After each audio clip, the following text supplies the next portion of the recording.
श्री कृष्णा। राधे राधे साथियों। स्वागत है आपका हमारे YouTube चैनल हर हर भक्ति में। आप पर और आपके परिवार पर भगवान की कृपा हमेशा बनी रहे। आज हम सुनेंगे बृहस्पतिवार यानी गुरुवार की व्रत कथा। तो आइए सुनते हैं बृहस्पतिवार की व्रत कथा। भारतवर्ष में एक राजा राज्य करता था। वह प्रतापी और दानी था। वह नित्य गरीबों को दान देता था। यह बात उसकी रानी को अच्छी नहीं लगती थी।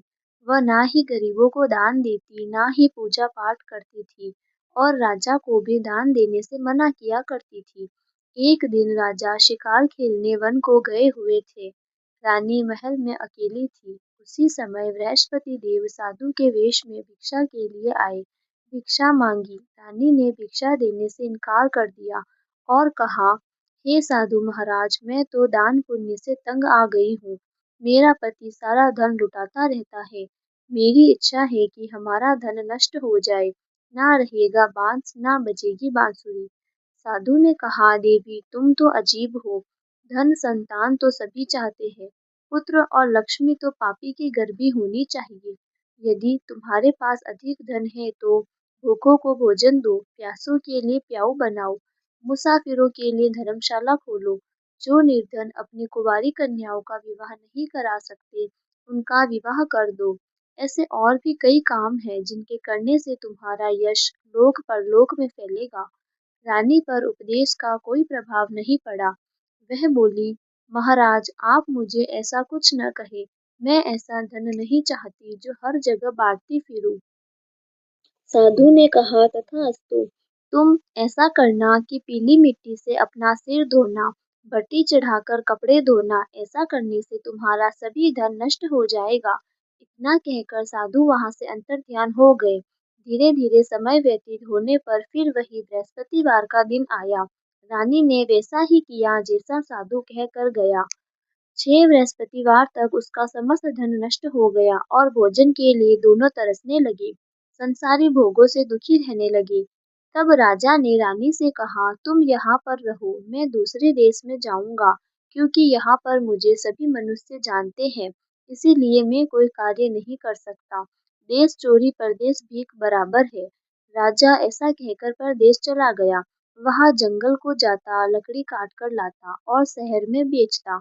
इस तरह जीवन व्यतीत करने लगा। एक दिन दुखी होकर जंगल में पेड़ के नीचे आसन जमाकर बैठ गया। वह अपनी दशा को याद करके दुखी होने लगा।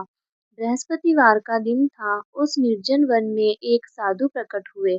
वह साधु वेश में बृहस्पति देव थे। लकड़हारे के सामने आकर बोले, हे लकड़हारा, इस सुनसान जंगल में तू चिंता मग्न क्यों बैठा है? लकड़हारे ने दोनों हाथ जोड़कर प्रणाम किया और उत्तर दिया, महात्मा जी आप सब कुछ जानते हैं, मैं क्या कहूँ। यह कहकर रोने लगा और साधु को आत्मकथा सुनाई।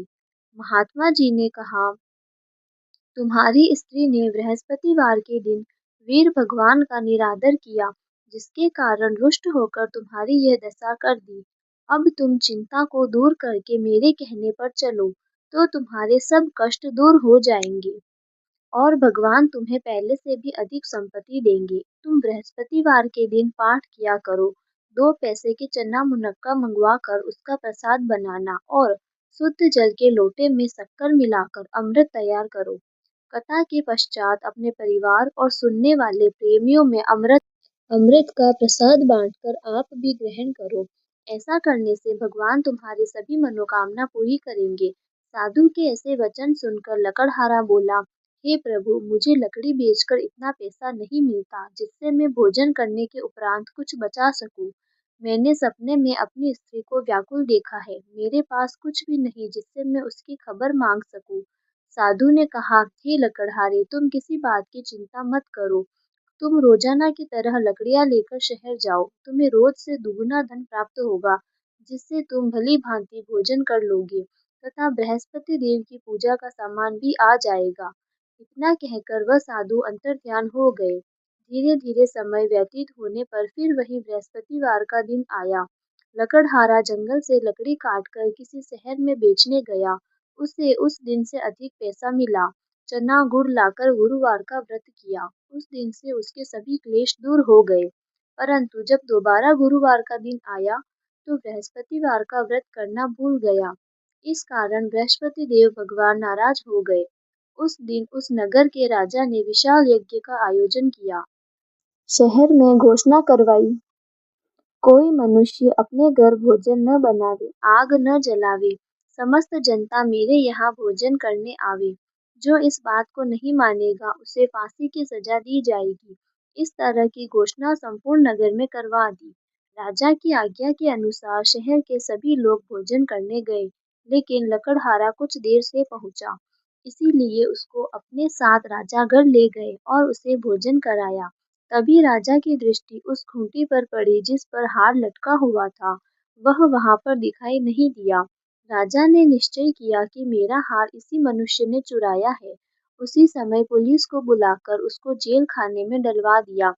राजा जब जेल खाने में पड़ गया, बहुत दुखी होकर विचार करने लगा, न जाने कौन से पूर्व जन्म के कर्म से मुझे दुख प्राप्त हुआ है, और उस साधु को याद करने लगा जो कि जंगल में मिला था।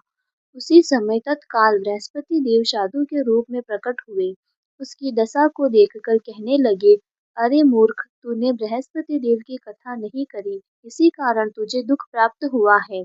अब चिंता मत कर, बृहस्पतिवार के दिन जेल खाने के दरवाजे पर 4 पैसे पड़े मिलेंगे। उनसे तू बृहस्पति देव की पूजा करना, तेरे सब कष्ट दूर हो जाएंगे। बृहस्पतिवार के रोज उसे 4 पैसे मिले। उसने गुरुवार का व्रत किया। उस दिन से उसके सारे क्लेश दूर हो गए। उसी दिन बृहस्पति देव ने उस राजा के सपने में कहा, राजा, तुमने जिस आदमी को जेल खाने में बंद कर दिया है वह निर्दोष है। वह राजा है, उसे छोड़ देना। तेरी रानी का हार उसी खूंटी पर है। अगर तू ऐसा नहीं करेगा तो मैं तेरे राज्य को नष्ट कर दूंगा। इस तरह के सपने को देखकर राजा प्रातःकाल उठा और खूंटी पर हार देखकर लकड़हारे को बुलाकर क्षमा मांगी तथा लकड़हारे को सुंदर वस्त्र आभूषण देकर विदा किया। बृहस्पति देव की आज्ञा अनुसार लकड़हारा अपने नगर को चल दिया। नगर के निकट पहुंचा तो उसे बड़ा आश्चर्य हुआ। नगर में पहले से भी अधिक बाग, तालाब, कुएं, धर्मशाला आदि बन गए। राजा ने पूछा, यह किसके बाग और धर्मशाला है? नगर के सब लोग कहने लगे, यह सब रानी और बादी के हैं। तो राजा को आश्चर्य भी हुआ और गुस्सा भी आया।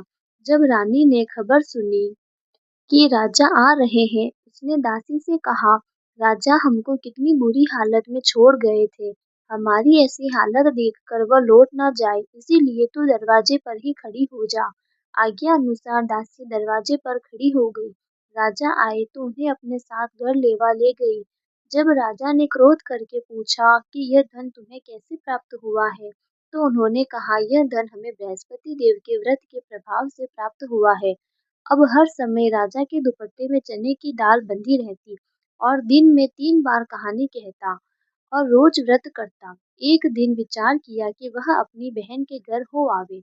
इस तरह निश्चय कर राजा घोड़े पर सवार अपनी बहन के घर जाने लगे। मार्ग में देखा कुछ लोग एक मुर्दे को लेकर जा रहे हैं। उन्हें रोक कर कहा, तुम मेरी बृहस्पतिवार की कथा सुन लो। तभी लोग बोले, लो, हमारा तो आदमी मर गया, इसको अपनी कथा की पड़ी है। परंतु कुछ आदमी बोले, अच्छा कहो, हम तुम्हारी कथा सुन लेंगे। जब कथा आधी हुई तो वह मुर्दा हिलने लग गया। जब कथा समाप्त हो गई तो वह मनुष्य राम राम करके खड़ा हो गया। आगे मार्ग में उसे किसान खेत में हल चलाता हुआ मिला। उसने देखा और बोला, अरे भैया, तुम मेरी बृहस्पतिवार की कथा सुन लो। वह बोला, जब तक तेरी कथा सुनूंगा 4 हरिया जोत लूंगा। जा अपनी कथा किसी और को सुनाना। इस तरह राजा आगे चलने लग गया। राजा के हटते ही बैल पछाड़ खाकर गिर गए तथा उसके पेट में बड़े जोर से दर्द होने लगा। उस समय उसकी माँ रोटी लेकर आई। उसने देखा तो सब हाल पूछा कि ये कैसे हुआ। किसान ने सभी हाल बतलाया। बुढ़िया दौड़ी दौड़ी उस घुड़सवार के पास गई और उससे बोली, मैं तेरी कथा सुनूंगी, तू अपनी कथा मेरे खेत पर चलकर कहना। राजा ने बुढ़िया के खेत पर जाकर कथा कही, जिसको सुनकर बैल उठ खड़े हुए तथा किसान के पेट का दर्द भी बंद हो गया। राजा अपनी बहन के घर पहुंचा। बहन ने भाई की खूब मेहमानी की। दूसरे रोज राजा प्रातःकाल जगा तो देखने लगा सब लोग भोजन कर रहे हैं। राजा ने अपनी बहन से कहा, ऐसा कोई मनुष्य है जिसने भोजन नहीं किया हो? मेरी बृहस्पतिवार की कथा सुन ले। बहन बोली, भैया यह देश ऐसा ही है। पहले यहाँ लोग भोजन करते हैं, बाद में अन्य काम करते हैं। अगर कोई पड़ोस में हो तो देख आऊं। ऐसा कहकर वह देखने चली गई, परंतु उसे ऐसा कोई व्यक्ति नहीं मिला जिसने भोजन न किया हो। अंत में वह एक कुम्हार के घर पहुंची, जिसका लड़का बीमार था। उसे मालूम हुआ कि उसके यहाँ 3 रोज से किसी ने भोजन नहीं किया। उसने अपने भाई की कथा सुनने के लिए कुम्हार से कहा। वह तैयार हो गया। राजा ने जाकर बृहस्पति देव की कथा कही, जिसको सुनकर वह लड़का ठीक हो गया। अब तो राजा को प्रशंसा होने लगी। एक रोज राजा ने अपनी बहन से कहा, हम अपने घर को जाएंगे, तुम भी तैयार हो जाओ। राजा की बहन ने अपनी सास से पूछा। सास ने कहा, हाँ चली जा, परंतु अपने लड़कों को मत ले जाना, क्योंकि तेरे भाई को कोई औलाद नहीं है। राजा की बहन ने अपने भाई से कहा, मैं तो चलूंगी, पर कोई बालक नहीं चलेगा। राजा ने कहा, जब कोई बालक नहीं चलेगा तो तुम क्या करोगी? बड़े दुखी मन से राजा अपने नगर को लौट आया। राजा ने अपनी रानी से कहा, हम निर्वंशी राजा हैं, हमारे मुंह देखने का धर्म नहीं है और कुछ भोजन आदि नहीं किया। तो रानी बोली, बृहस्पति देव ने हमें सब कुछ दिया है, तो औलाद भी अवश्य देंगे। उसी रात को बृहस्पति देव ने राजा के स्वप्न में कहा, हे राजा, सभी सोच त्याग दे, तेरी रानी गर्भ से है। राजा को यह बात सुनकर बड़ी खुशी हुई। 9वें महीने में उसके गर्भ से सुंदर पुत्र पैदा हुआ। तब राजा बोला, हे रानी, स्त्री बिना भोजन के रह सकती है, पर बिना कहे नहीं रह सकती। जब मेरी बहन आवे तुम उससे कुछ मत कहना। यह सुनकर रानी ने हाँ कर दी। जब राजा की बहन ने शुभ समाचार सुना तो वह बहुत खुश हुई तथा बधाई लेकर अपने भाई के यहाँ आई। तभी रानी ने कहा, घोड़ा चढ़कर तो नहीं आई, गधा चढ़कर आई। तब राजा की बहन ने कहा, भाभी, मैं इस प्रकार न कहती तो तुम्हें औलाद कैसे मिलती? बृहस्पति देव ऐसे ही हैं, जैसी जिसके मन में कामना होती है, सभी मनोकामना पूर्ण करते हैं। जो सद्भावना पूर्वक भगवान का व्रत करता है तथा कथा पढ़ता है, सुनता है तथा दूसरों को सुनाता है, भगवान बृहस्पति देव उसकी सभी मनोकामनाएं पूर्ण करते हैं। भगवान बृहस्पति देव उसकी सदैव रक्षा करते हैं। संसार में सद्भावना से भगवान का पूजन व्रत सच्चे हृदय से करते हैं। इसीलिए पूर्ण कथा सुनने के बाद प्रसाद लेकर घर जाना चाहिए। हृदय से उनका मनन करते हुए जयकारा बोलना चाहिए। बोलो बृहस्पति देव की जय, विष्णु भगवान की जय। तो साथियों, ये थी बृहस्पति देव की कथा। आपको ये कथा कैसी लगी कमेंट में ज़रूर बताना, और अगर आपको हमारा ये वीडियो अच्छा लगा हो तो प्लीज़ इसे लाइक कीजिए और हमारे यूट्यूब चैनल हर हर भक्ति को सब्सक्राइब कीजिए, ताकि ऐसे ही पौराणिक और रोचक कथाएं आपको और सुनने को मिल सके। धन्यवाद।